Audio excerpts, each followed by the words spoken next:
This is Scott Becker with the special episode of the Becker's Healthcare and Becker Private Equity and Business podcast. We're thrilled today to be joined by a brilliant leader and investor in healthcare. We're joined today by Jay Rughani, and Jay's an investing partner at Andreessen Horowitz. Andreessen Horowitz, of course, is probably amongst, if not the best known venture capital fund in the world and a real leader in investing in healthcare and life sciences. Founded by brilliant people. Jay's an investing partner there. He's going to talk to us about healthcare, about founders, the areas he's interested in, and a lot more. Jay, can you take a moment and tell us a little bit about your background and how you ended up? I think you've been there for 7-8 years now. How you ended up in the world of venture capital and investing in healthcare. Sure. Well, Scott, thanks for having me. I've been privileged to be part of the team here at A16Z for the last 8 years, investing in new technology companies across the life sciences through healthcare delivery value chain. And I've been in healthcare my whole career. I've worked with large healthcare providers, payers, pharma companies, pharmacies, in a consulting capacity.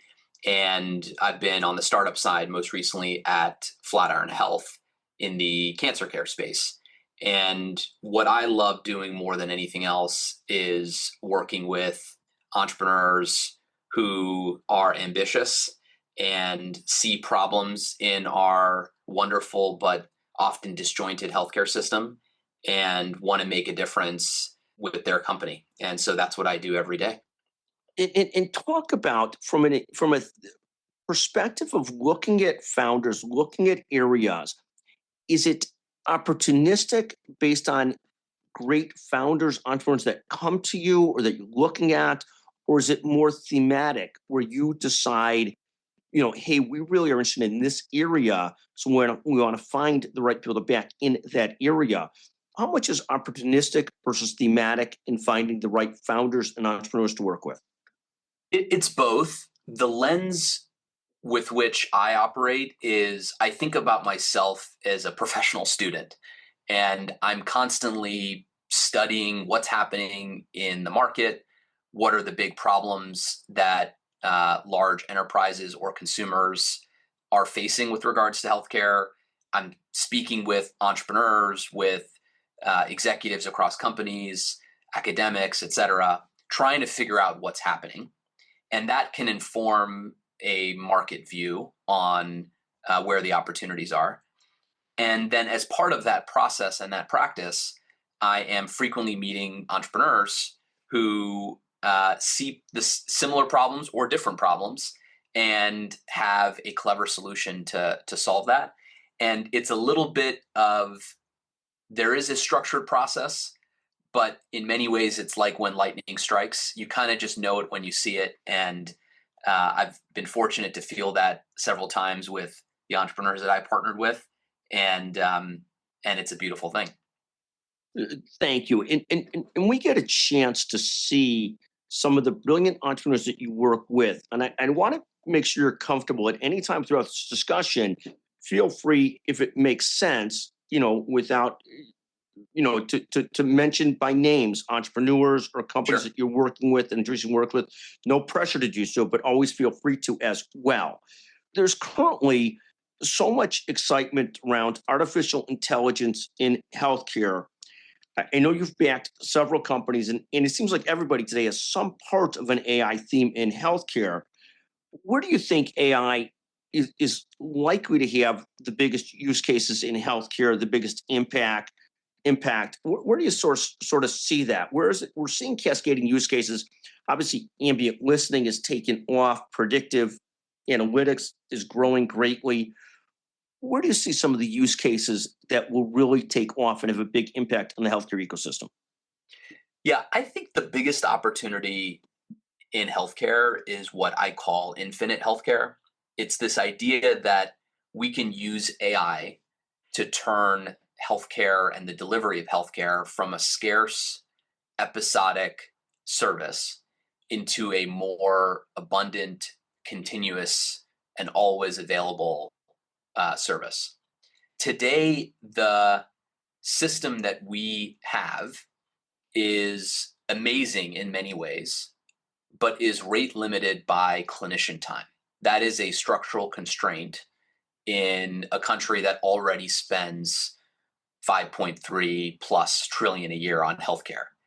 And I saw an estimate recently forecasting us being short a few 100,000 clinicians at least over the next decade. So there's seemingly endless demand for services that can help us stay healthy or get us back to being healthy. And yet we're dramatically supply constrained. And so the opportunity for AI and what some of these medical intelligence applications are doing is to dramatically increase the supply of care that we have available to offer. And I think you mentioned that there's a lot of talk around AI tools that increase that reduce the administrative burden and can make a healthcare practitioner incrementally more efficient. And all of that is important as well. But what I'm most excited about over the next 3 to 5 years is to make entirely new categories of service economically practical. So providing always on guidance to every patient 24/7 for the rest of their life. But it seems like you're seeing more and more that evolution, where more and more of the care that we used to get is now being done in different ways outside of traditional health systems, outside of traditional physicians' offices, aided by artificial intelligence for sure. Where do you see sort of this concept of consumers getting more and more of their care outside of traditional insurance, outside of traditional sort of the traditional systems? I mean, I see right now GLPs, for example, not so much the therapeutic value of GLP-1s. I won't comment on that one way or the other, but the fact that 30 million people are now getting those outside of the traditional health system is an eye-opening who moved our cheese type of moment in healthcare, that so much of that would have been done a couple of years ago through your traditional doctor's office or the health system. Now 31 million people or more are on them, and most of them are getting them outside of the traditional health system. Where do you see consumers? And it's led to cheaper, quicker, more efficient GLP-1 use.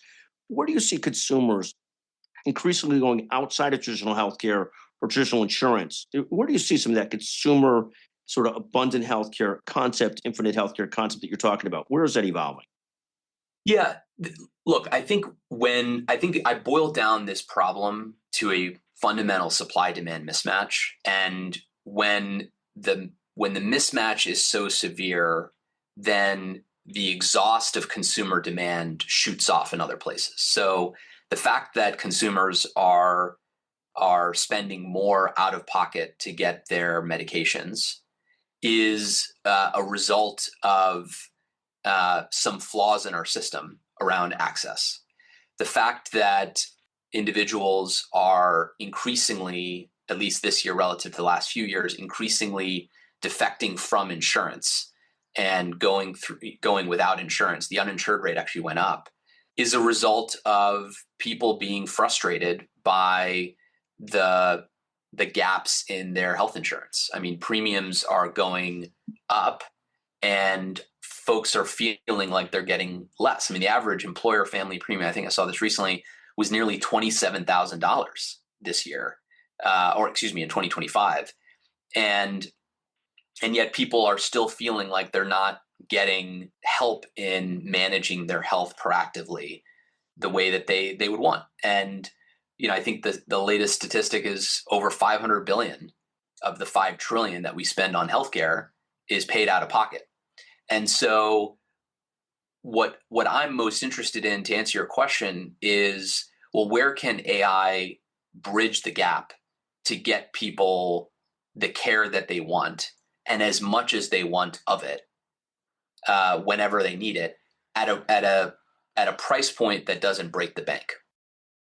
And I love that. And anecdotally, just even, one of the beauties of healthcare is every single one of us as consumers, and I love your perspective too, that you see a lot of stuff out there just by being out there and talking to so many people. But even for our family, before we go to the urgent care over Christmas, we check on ChatGPT what we think is wrong with us. And we go to the urgent care, and the ChatGPT is 98%, if not 100% correct. We still need the nurse practitioner, the PA, to help us through it. But that cost of that whole episode went down dramatically because of the combination of ChatGPT and urgent care and the NP versus doing it a different way. And it's sort of another example, sort of the abundance or access to healthcare that comes from this mix of the internet plus people or AI plus people. Jay, when you look at, you see companies that end up being incredibly successful, taking it from, 0 to 100, or as Peter Thiel would say, 0 to 1. But talk about when you see companies that Andreessen Horowitz, and obviously Mark Andreessen, one of the brightest guys in the world, and Ben Horowitz, talk a little bit about what do you see as the differences sometimes in some of these healthcare companies that really end up having a big impact and really becoming successful and having that impact? What is it's not a secret sauce, but what are some of the things you see in your entrepreneurs, your founders, the companies that really end up having a serious impact that goes right, that they're doing right? Yeah, this is the age-old question in terms of what makes innovation happen. Is it more art or is it more science? And my experience has been perhaps unsatisfyingly that it's a bit of both. And so what we do as a firm each year is we're in a privileged position where we see thousands and thousands of companies every year, and we only invest in a handful. And what we typically find is that those companies and founders have a very particular set of skills and experiences that make it possible for them to do something unnatural. So let me first explain what I mean by unnatural. The idea that you're going to get a few people together, raise a little bit of money, and compete with well-entrenched incumbents that have billions of dollars of capital and resources and customers deployed across many states or regions and beat them at their own game is a little bit of an insane proposition when you think about it. And yet, time and time again, you see new innovation not happen within the four walls of the large incumbent enterprise, but it happens on the fringe. And so, what is the way in which that happens? It's typically, one of my partners, Alex Rampell, always says, the best founders can materialize labor, capital, and customers. And so what we're typically looking for is entrepreneurs that have a brilliant, unique insight on the market and then can literally materialize the team, the resources, and the customers to take a shot on them. And, Scott, you've met a number of entrepreneurs in our portfolio, whether it's Muthu of Counsel or Shiv of Abridge or Chavi of Prosper AI. These are entrepreneurs that are operating in relatively competitive spaces with a lot of other potential options and attempts being made. And yet, when you spend time with them, you can see that they have a unique insight on the market, and they've rallied a very large number of people and capital motivated to work on this idea. And it's a little bit of it when you see it, but those are basically the three things that we really look for an entrepreneur.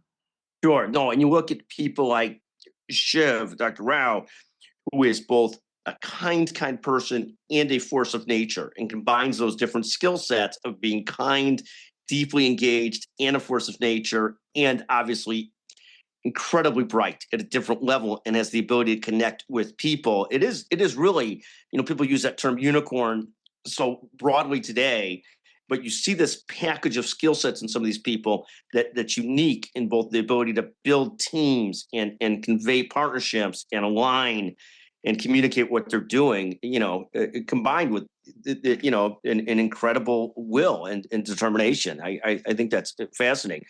Jay, when you look at the next year, the next couple of years, You see so many interesting things.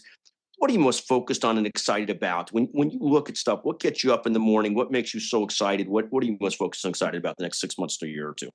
So, Scott, you alluded to this earlier, which is you mentioned your family will often, if you have a medical concern, you might ask ChatGPT or Claude a simple question and get an amazing answer. And the performance of these large language models on medical tasks is nothing short of amazing. The distinction that I would draw is that there's going to be a set of the distinction I would draw is there's a difference that will become increasingly clear over the next couple of years between medical information and medical care. For medical information, let's say a consumer has a health concern or some sort of query that they want to make. ChatGPT and Claude are already deliver medical information better, faster, and cheaper every month than most other alternatives. And if you've got, if that medical, if the answer that the LLM gives you resolution, you've solved your problem, you know what you need to know, they're going to be increasingly good at that. However, if the patient requires follow-up care, needs to go get a lab draw, needs to go get a prescription medication, needs to go see a specialist, needs to go to the hospital. What then happens is patients enter what I call the maze. It's the maze of the US healthcare system. And for those, what I would expect us to see is a set of AI doctor applications that offer both the best of medical intelligence and human care in one. The way that I think about it is like the best quote unquote AI doctor will give you care and get you care. It'll be your care concierge. On one hand, it'll be infinitely knowledgeable, patient, and personalized to you. It'll give you rapid answers grounded in the world's medical literature to any question you might have. But it will also proactively help you live your healthiest and happiest life. It will get you care. It will schedule that important appointment for you. It'll process that prior authorization for you. It will write that appeal letter for you, and it'll get you to the right site of service. And so what I think we as consumers can look forward to over the next few years is each one of us having an AI doctor care concierge in our pocket that can offer both medical information and actually get us licensed medical care, loop in a human physician at the moments that is warranted, and get us to the right in-person care that we need without the friction and morass that we all often experience and sometimes feel is by design when we're navigating the healthcare system. I think that divide between medical information and medical care is that next big bridge. And I love that observation from you. And we had this discussion earlier today on a podcast with a physician leader at Mount Sinai. We talked about how advanced AI is for screening and so forth, and how that next bridge is AI for therapeutics and actually taking care of the patient. And so what you're saying resonates so well with some of the other things that we hear. And I think that's that next bridge, because you talk about necessity. We're so short certain types of providers in the country. I see it particularly in the subspecialty area, 27,000 oncologists versus 2 million diagnoses a year. We see so much of those shortages. And we could bridge that gap from screening medical information to medical care with people, with oncologists, with doctors, then we'll really have made a huge stride in this abundance mentality, or having the need, that the amount of supply we need to take care of the demand that there is. Yeah, that's exactly right. And it's I think analogies are always fun, and when we take analogies from other industries, they don't always perfectly translate. Healthcare is unique; it has its own complexity. But I think analogies also help us build some intuition on what to expect and how it might play out. I love the quote that history never repeats itself, but it rhymes. One analogy is the music industry, and I like to think that we'll consume medical care like music in the future. And what I mean by that is, if you study the music industry over the last several decades, we basically went from $15 for a song to buy that album, to $15 for every song in the world. And we spend today in 2025 relative to 2020, we spend way less on physical records, physical CDs, physical albums. But we spend, we spend a lot, and the most of what we spend on is on streaming, services like Spotify and Apple Music, et cetera. And I wonder if I like to think about how that analogy translates to how we'll consume digital medical care, where I expect a lot of people will consume a lot more medical care. They'll have a lot more questions answered, and they'll receive a lot more proactive engagement from their physician plus AI care team. And that will be overall deflationary. It won't actually bankrupt us because it will help us avoid the bad, expensive stuff. 60 to 70% of Americans are suffering in some way from the chronic disease epidemic. I was reading a Wall Street Journal article about this. Many of those conditions, diabetes, obesity, hypertension, could be avoidable with different lifestyle factors and other sort of preventative healthcare. So it's within our grasp to avoid the bad, expensive stuff that drives up the cost of our system. And I think the solution to that is not restricting access and rationing our scarce healthcare resources and service capacity more, but rather making it enabled with AI more available. And overall, we'll get more and we'll spend less. Jay, we'll close with that. I think that is such an exciting and positive vision. And we do see in this challenging situation we're taking care of in this country, 350 million people. We've got a great health system, but there's gaps and we're challenged. But we do see some of these positive thoughts and trends starting to play out. We see them in different ways. We love your take on it. We love what you folks do. Again, Jay Rughani from Andreessen Horowitz, brilliant investing partner. Jay, thank you so much for joining us today on this special episode of the Becker's Healthcare and the Becker Private Equity and Business Podcast. Thank you very much. Thanks for having me, Scott.